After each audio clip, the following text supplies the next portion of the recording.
Welcome to my new another video. Dear learners, today I would like to discuss about assertive to interrogative sentence. Look at the board. প্রথমে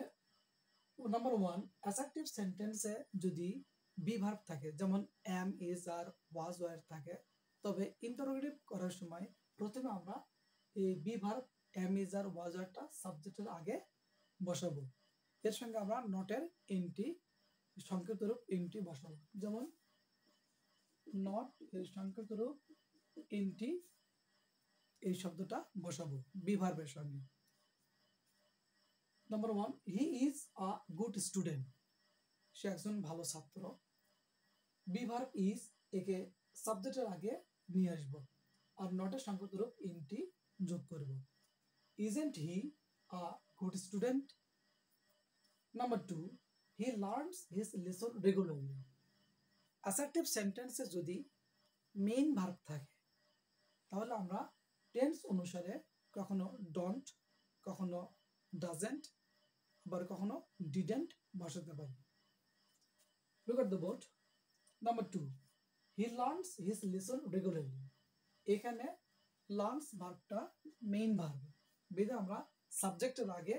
doesn't বসাইছি doesn't he learn his lesson regularly এক্ষেত্রে learn এর অর্থাৎ main ভার্বের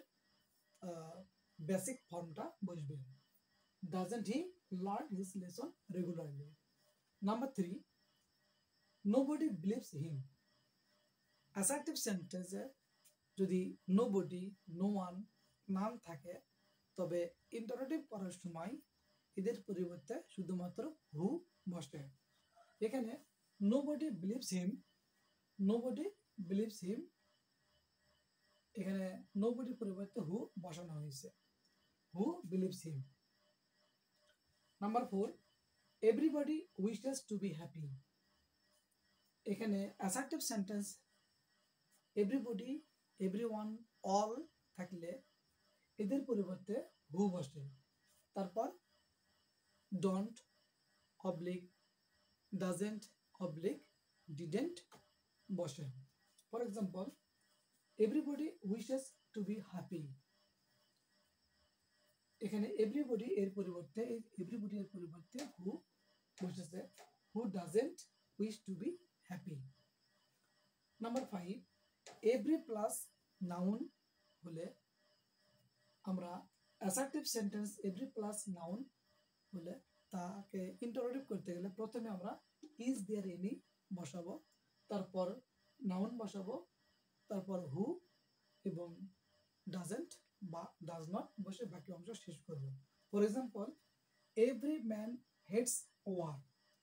তাহলে আমরা every এর পরিবর্তে লিখব is there any পরে নাউনটা man বসলো